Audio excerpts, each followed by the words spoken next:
Okay, well, here we are. The next/last reaction video to something Nostalgia Critic. I literally just got done recording the first one that came out earlier today, so now I'm recording the next one. So yeah, and again, this being the last reaction video to something Nostalgia Critic for this month, during Nostalgia-ween, etc. So yeah, so that's right, you read the title. The Nostalgia Critic's review of Sleepaway Camp. Yes, Sleepaway Camp. This is a pretty interesting Halloweenish film, and this too I've done a review on if you want to go check that out. And yeah, because I was familiar with this movie in the past, just a little. Like, I remember seeing Robot Chicken doing a little bit of something Sleepaway Camp, and, well, most notably because of the twist ending, the shocking reveal. Well, you know, because one of the main characters who turns out to be a psychopathic killer, but not just that. There's more to the psychopathic killer, which being Angelica. Something about Angelica, like, okay, didn't see it coming that she was behind all the mysterious murders at Sleepaway Camp. But yeah, with that being revealed, well, in addition, something else more shocking. And you know exactly what it is. So, yeah. Also, because the green screen backdrop, well, yeah, that'll be for the thumbnail. It has to be. Anyways, a little behind the scenes. Anyways, so yeah, but just overall, I thought Sleepaway Camp was pretty good. Well, and with what I've had to say in my review, again, if you want to go check that out, I suggest you do. But yeah, I don't know what to expect from Doug, what he has to say on Sleepaway Camp. You know, especially the ending to it. Oh boy. Alright, but enough said. And yep, with that, let us begin the final Nostalgia Critic video for this month during Nostalgia-ween. Yeah. So here we go. The Nostalgia Critic's review of Sleepaway Camp, beginning in 3, 2, 1. Let's go. Come check us out at Grand Rapids Comic-Con in Michigan, November 15th to the 17th. And check us out at Days of the Dead in Chicago, November 22nd to the 20th. Gonna drink. Hope to see you there. Lemonade. You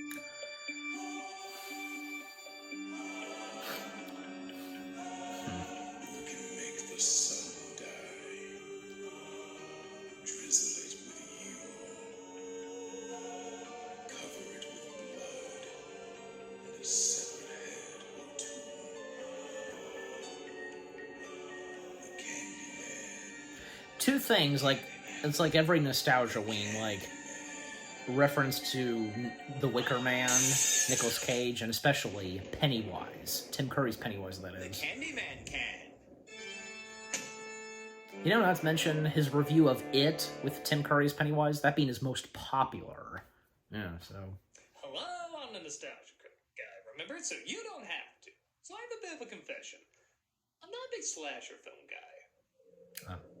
I like them fine, but they're not really something I'm passionate about. Even the classics like Friday the 13th, Nightmare on Elm Street, Halloween, I respect them and what they've done for the genre. I enjoy I those. was so used to the idea of what a slasher film was growing up that they usually gave me just what I was expecting. However, a slasher film that gives me something new I wasn't expecting, I love the hell out of. I'm talking about your Texas Chainsaw Massacres, your Candymans, your Terrifiers, even the one you could argue starred them all, Black Christmas, is still incredibly unique. Black But Christmas. one of my bonkers all-time favorites has to be this little masterpiece. Yeah, it is technically a masterpiece, you could say. Released just over 30 years ago in 1983, Sleepaway Camp looks like another generic Friday the 13th knockoff, and for all I know, maybe that's what it was intending to be. However, it takes on a life of its own. Yeah. This is one of the most strangely constructed, bizarrely performed, yet entertainingly passionate slasher films I've ever seen. It's a movie I've heard people either love or hate, and it's very easy to understand both. If you're a the slasher genre and all its tropes, you love it great. If you're not, you're probably not gonna get into it. But if you're a passing fan like me, you still love it. It's such a fun film to show friends, laugh at the weird moments, admire the creative kills, and still get wrapped up in the genuine sincerity or moral bankruptcy of the characters. He was a creep The same way people on Halloween in the movie. Krueger or Jason Voorhees and have a ball with all their tropes. This is the slasher movie I find myself slowly making a tradition of watching this time of year. It's non-stop entertainment, and we're gonna analyze why. There are a few So characters. let's get in touch with our feminine and masculine sides. Let's take a look at Sleepaway Camp. There are a few characters that deserved what was coming to them. Taking it easy on the boat while some teens are water skiing. And right off the bat, they make it clear what kind of performances you're gonna get from this flick. This is a tip. I know how to drive these things. My old man's got one twice as big. Yeah, Mr. Old Man gonna give me a job when I get fired? If you're saying, bye, I don't like how everyone's talking very Napoleon Dynamite-y, you are gonna hate this movie. Family tips over, though, with the speedboat heading their way.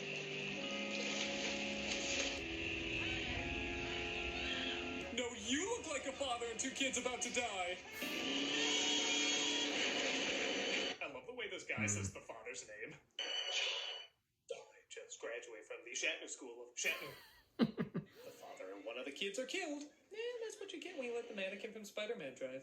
We get to 8 years later, where the aunt, played by Desiree Gould, is doing her best impression of a community college performance. Hurry, sweeties. We don't want to be late for the bus. Goodness, no. Well, that wouldn't do at all. Everyone in the audience is like, is that the killer? Because it'd be really weird if not. Angela, played by Felicia Rose, is the only survivor of the boat accident and is forced to Felissa? live with her cousin Ricky, played by Jonathan Tiersten, and Aunt Martha, which is Yeah, easy you for corrected an actress. yourself. This weird I do that a aunt. lot. Here they Sometimes. are, all filled out and signed by yours truly. Wasn't that nice of me? She's like a store mannequin who just came to life. I love how if you do a Google search of this character, all that pops up are images of her pondering or going, Yeah? Chips? Why, of course. I believe there's a whole bag. A whole bag. Why, I'm almost sure of it. Like the people talk like that bellhop from Rookie of the Year.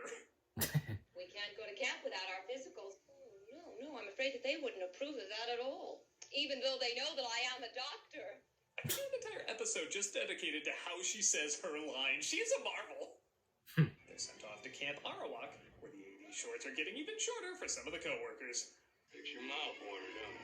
They're too young to even understand what's on your mind. There ain't no such thing as being too young.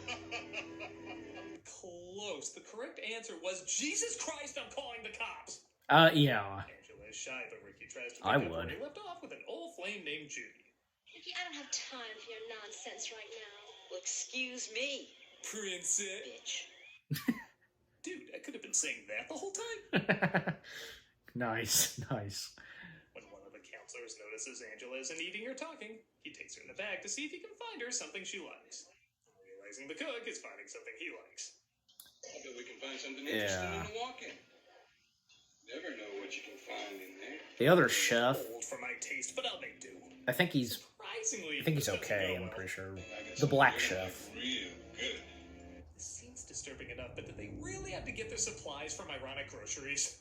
What are you doing? Ricky, though, ends up saving her just in time. Next one up. They still don't I'm pretty sure understand he- what's I on for- your mind. Even I'm weirded out you're not bothered by this. A hearty meal comeuppance is cooked up, though, as he's pushed into the boiling hot water. He rightfully so I love deserved how it. he literally can't say who pushed him in because he's too busy screaming in pain. So was it a coworker? One of the kids? Counselor? Well, they view it as Let's just say it was a Canadian PSA. The owner of the God. camp named Mel, played by Mike Kellen, keeps what happened to the chef. Yeah, under he was a wraps as jerk, campers too. go about He was a their day jerk. Wondering how many counselors are wearing bibs as shirts. I mean, good lord, everybody looks like they're training for the Ken song in the Barbie movie. Some real competition next time. Yeah, maybe the girls. You gonna play the song? Though one of them might have a slight advantage. One of the boys Okay. named Paul tries talking to Angela and manages to get through to her. We locked down Weinstein out of the cabin with no clothes on. Boy, we get it for that one. the music Honestly, that's despite her playing. saying very little, Rose does get across a lot of emotion with just the tiniest of reactions. Mm-hmm. Even when actors are scenery chewing like crazy, she somehow still manages to be the most interesting. Good night. She talks. Good night. One of the boys takes one of the girls on a canoe and he tips it over because somehow in the boy's mind that equals getting laid. What the hell are you doing here? I bet the rest of the boys will be interested in seeing you. Yeah, keep it vague. It could be anybody, even though it really could. We all have a pretty strong... Yeah, we know who it is. That is the fun of the movie, though. Even if you figure out who the killer is, that's only one part of the reveal. And honestly, it's not even the biggest part. I know this. I'd like to see Mel get his fat ass down here and pick up something. This morning, the kid is discovered, and I doubt I can show it, but let's just say it's rare I can say the people who did the gore effects and the snake training should really be proud. I was just thinking, I remember that boy being a pretty damn good swimmer. They, of course, see this as another unfortunate accident, but at least Angela is getting closer with Paul. Up until the end. Kiss was scored like a Victorian porno. Mrs. Honeyworth might show her ankle. She doesn't react that well to the kiss, but the two of them still continue to get close despite Judy and her friends not approving. Uh-oh. Here comes the Wicked Witch of the West. I think I'm gonna go back into the water. And they say chivalry is dead. Uh-oh, here comes a threat. Bye. On that note, man, these kids can get angry about anything. As one of them asks Angela why she's not swimming. God damn it! Answer me, Angela! Answer me! God damn it! Good lord, people play Russian roulette with less stress than her. My sister, my daughter, my sister, my daughter, my brother. What? Girl problems and boy problems. Girls trying to figure out their stress and insecurities without actually scarring themselves. Boys, hey, let's see if we can throw water balloons on the roof. One of them throws a water balloon at Angela, resulting in Ricky going full Cartman on them. Bastards are gonna pay for this! I'll kick your friggin' asses out of this goddamn camp, you pussy! The boy who threw the balloon, though, gets the Wicker Man treatment. Hey, get that thing out of here. Come on, get it out. Oh no, bathroom stall doors famously don't have openings at the bottom. So, God, this is answer the B-movie jokes would be through the roof. But the Wicker Man joke I made, that's totally okay. that was good. I hope I was wondering if you were going to mention Wicker Man, because Hey folks, I should we immediately play was Epic thinking. Mickey every Friday on Twitch. I've never played this game before, Oh so yeah, I'm really looking forward to it. We also have content 5 sponsor days a for week. this. Hope to see you there. Also, everybody says they never get notified about our latest videos, so be sure to subscribe and hit that notification bell to get all the latest updates. Been there, done that. Now, finally has to acknowledge, maybe these aren't all accidents. That's all there is to it. Finished. Wiped out. How many are left? I love he asked that less like how many kids weren't taken back home and more like how many kids are still alive. Oh no, Angela might get killed. Oh, it's Paul. What a good fake out that was. I thought you were the killer. Don't tell me you believe all that baloney. Somebody was playing a joke and it got out of hand. 3 times. While they make out, Angela has a flashback to being younger and watching her father with the man we saw in the beginning. I have to admit, for kind of a point-and-shoot slasher, I really do like the unique way they show the flashbacks in this. The visual storytelling gets across a few ideas of what this scene could be about, especially when you learn more about her, but at the same time, there's still a little wiggle room for interpretation. Like Angela herself, a lot is got across with very little talking. She ends up pushing Paul away, and the following day, while playing Capture the Flag, Angela sees him kissing Judy. Angela! Well, Where you going? Oh, she did. yeah, she is. Tries to make things better. Especially after you told me what a prude you are. I gotta go. Or he just leaves again. You're not gonna lie, Angela, you can do better. It's a problem. My good friend, Angela here, doesn't feel like going in the water today. I do like most of the time she's being mocked, it's filmed as a wide overhead shot like she's small and weak, but this time around it's a tight close-up. Like, this affected her differently than before, and there will be pain. Yeah. Getting across a lot without having to talk too much. They pick her up and throw her in the water, but Ricky is once again there to help her. You won't let them get away with this, that's for sure. Okay, so as I was alluding to before, that is the one thing that doesn't work at all. The fake outs. Like, let's say you still don't know who did it. I'm not against throwing in people it could be. Even Mel thinks Ricky might be the killer, but look at the back of this kid's head. We know it's not him. They're trying so hard to make it look like any of these kids acting crazy could be the obvious choice, but the most obvious choice is still the most obvious choice. But hey, at least the romance is believable. Remember that dinner you promised me up at your place? Yeah. Even Mel as a character is like, really? The movie's giving this to me? Is there anyone in this film that doesn't have parent issues? Got me a date tonight. Yeah? With who? It's a secret. And I'm pretty sure extremely illegal. Hell, that should be the tagline for this place. Meh. She of course gets killed, and later Paul tries to make up for how he acted before. Don't they make a lovely couple? I really hate that girl. She makes me want to walk away from you again. In fact, that's not a bad idea. Bye. Meet me at the waterfront after the social. Stuck us? We're supposed to talk back like Dora the Explorer? Should I kill him with A, No. a knife, B, bees, or C, a knife covered in bees? There's no wrong answers, but there is a really Imagine right if one. Rose played Dora. You in there? Mel discovers the latest victim, just waiting for someone to walk by to fall in front of. And he reacts to it less like he's seeing a dead body and more like someone stole his Johnny Walker Blue. Gotta stop him. He won't get away, Meg. Never get away from me again. That bottle cost a third He's- of my paycheck, and I used that money for porn. He's not really disturbed by... Judy's curling her hair as the killer comes in and... Okay, are you even trying to hide it now? Who is that? Oh, that next shot's a little better, but too late! Well, Well, whoever the killer is, Judy gets knocked out and killed with her hair curler. Meanwhile, Mel catches Ricky and tries beating him up like Donkey Kong. Yes. But the killer gets him too, and Angela meets up with Paul, saying she wants to go swimming, so they should take their clothes off. This leads to one of the biggest surprise endings of any slasher movie, and it's revealed in an amazing way. Another commercial. They reveal Angela's the killer, but you already knew that. It's also revealed anybody she killed did. Paul, but you could put that together. However, here's something I'm willing to bet nobody put together. Flashback where Martha reveals she made a few changes after that boat accident. we already have a boy, so another one simply would not do, Angela. I know you're going to like that name, won't you, Peter?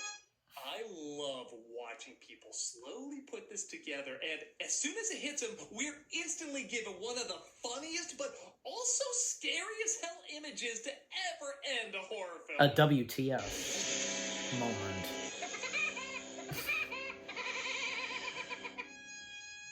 But it was, of course, fake. Okay, so on top of discovering she's a boy, Rose gives a look that is so insane it's hard not to laugh and be disturbed at the same time. And while this face is already perfectly unsettling, making a mask out of it to put on this dude playing her body double is literally the ingredients for nightmares. I adore the sound of people watching this either screaming or laughing or not even knowing how to react. Oh, Even looking okay, back, so it all was a the pieces dude. kind of fit. See, this is where the awkwardness of the film kind of helps it out. Like, in the beginning, after the accident, we see the back of the boy's head still alive. Because the film already had some errors and the tone was so schlocky, I just assumed they made a mistake. And with Aunt Martha's performance being so bizarre and over the top, tell me you couldn't see her doing something like this. And sure, we've already seen movies where the quiet person kills off their bullies, but being forced to completely change who you are after your family is killed just adds to the motivation even more. And I think it emphasizes if you're not allowed to live your true identity like you're forced to be someone else, it's really, really gonna mess you up. Yeah. Not necessarily make you a psychopath, but I don't know, having your family taken from you, forced to change your sex, bully all the time, and you're living with this crazy-ass aunt? That might. And then it This does... film doesn't even need anything else, and neither do we. It just ends right there. With this actress most likely being asked to her dying day to recreate this face. But she seems to always do it graciously, and how cool is Yes. that? Literally, just a facial expression can bring people back to one of the greatest endings of any slasher film. Hell, any horror film. It's phenomenal. Any movie? I love it. This movie's amazing.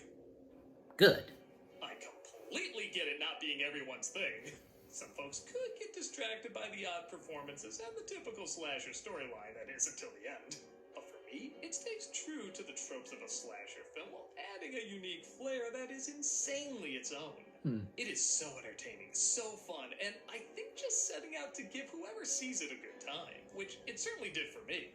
I don't think this movie was trying to do or say anything that groundbreaking, but just by being a one-of-a-kind bizarre fest, it's given us, in my opinion, one of the most unique slasher films ever made.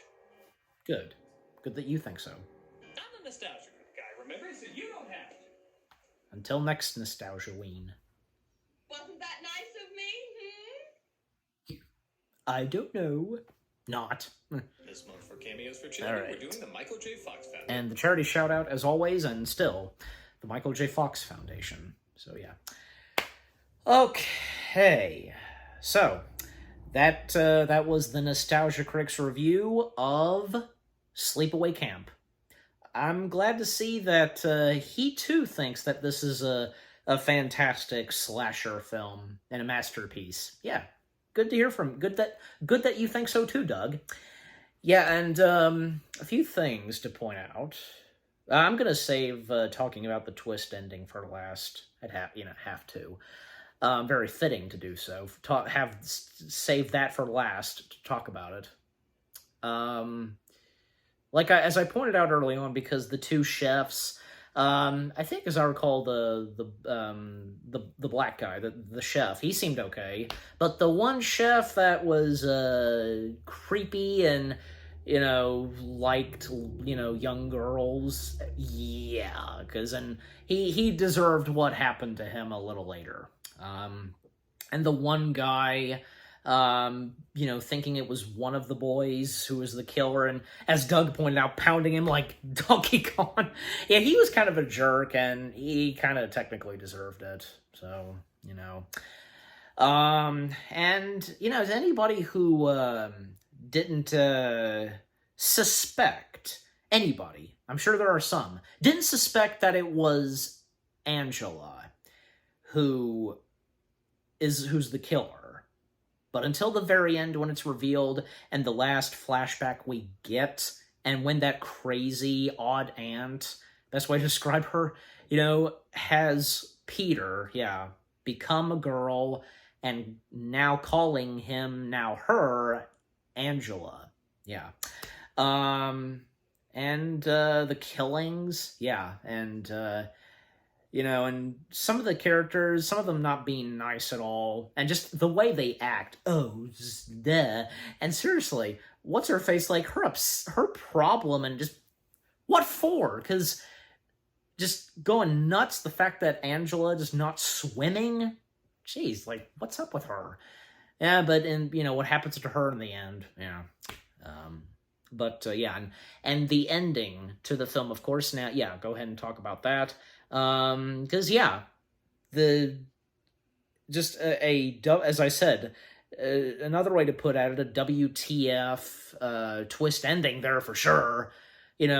Not just finding out that, Angela has been the killer the whole time, and how Doug described, what happened to Angela from being young and losing one of the dads, and just, what he said, well established, and just leading up to, and just driving Angela to just be a psychopathic killer, and I really had no idea. I've seen the photos, behind-the-scenes photos, but I never realized that there was a body double, and it was a boy wearing a life-cast mask of Felicity Rose, if I am pronouncing her. If I am, or am I not pronouncing her first name right?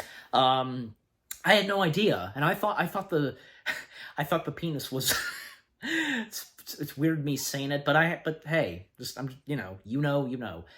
thought it was fake. I thought it was, but no, I guess apparently it was the body double wearing the life cast mask of Angela. I guess that really was his penis, but anyways. But that's creepy, because with that life cast mask, when shots of that, and an actual shot of Angela, and just that face that she keeps, and that creepy. And Doug didn't even point this out. The creepy moaning, or just creepy and terrifying, and with the music to it. And just how it just ends there. Like, it kind of, like, turns into green. The image, like, dissolves into green, you know what I'm saying? And the movie ends right there. What a crazy way to end it. And I'm sure some of you probably know that I think there were a couple of more. If there was, like, say, just one or two more follow-ups to, Sleepaway Camp. Because I know Return to Sleepaway Camp? Yeah. And Rose, she once again reprising the role of Angela. Like, what more could there be told? And, well, and I know for a fact that they obviously didn't do that great. And, yeah, and especially they can definitely not top off the first one. The first Sleepaway Camp film, there's never been a slasher film like this one in particular. And it holds a charm and such, a one-time fluke, and so on. You get my point. Yeah. But yeah, just overall, the first Sleepaway Camp film, it's something. It really is. Unlike any slasher film, like what this had to offer. And it never occurred to me, because like what Doug pointed out early on, it never once occurred to me when watching it and reviewing it, never did it occur to me, like, this kind of like being a Friday the 13th wannabe. Never did. And as Doug said it best, like, this kind of being its own thing. And I think I'd say pretty much, because I'm surprised that I didn't get any Friday the 13th vibes, and if any of you didn't either. Just, I'm sure there have been some, but anyways.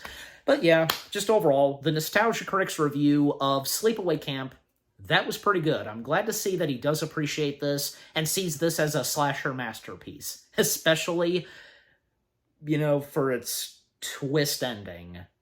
So crazy. Just, it's amazing. Yeah. And and also very quickly, I know I've seen a couple of reactions to people watching Sleepaway Camp, especially the ending. Oh yeah. So that definitely just, like, what? Even Doug's face. Clearly that's the face he probably made the very first time he saw it. So, speaking of which, just one more thing. I remember seeing this, like, funny video that someone made, taking footage from other Nostalgia Critic videos, along with clips from Brad Jones, Cinema Snob, and Spoonie, one of the old cast members of Channel Awesome, taking footage from all three of them from different videos of theirs, and as if, like, they're watching and reacting to the twist ending of Sleepaway Camp. If you know what I'm talking about, it's out there on YouTube, okay? So, yeah. And even as of now, if you search Nostalgia Critic Sleepaway Camp, that will show up, aside from his actual review of Sleepaway Camp. And actually, because Cinema Snob did cover Sleepaway Camp. Well, and obviously, using some of that footage for the video I just described and talked about, combining Nostalgia Critic, Cinema Snob, and Spoonie, Alright, but anyway, so again, the Nostalgia Critic's review of Sleepaway Camp, that was good. Again, I'm glad to see that he does appreciate this for what it is, a slasher masterpiece, and with its twist ending, yeah. So, what about you guys? What did you think of the Nostalgia Critic video itself? What he had to say on Sleepaway Camp? Do you feel the same way as he does? Do you think then and see Sleepaway Camp being a slasher masterpiece and with its twist ending? Any of you that watch this for the first time just mind blown by all that happens, especially the ending? I have no doubt for some of you. And with what I've had to say, my reaction, and yeah, what did you think of my reaction? Leave comments and give this reaction video a like, as always. And so, with all that being said, thank you very much for watching. I hope you guys enjoyed my reaction to the Nostalgia Critic's review of Sleepaway Camp. More reaction videos are coming your way. They're going to be awesome. Keep looking forward, and I'll see you guys in the next video / reaction. Take care, and until the next Nostalgiaween, peace out.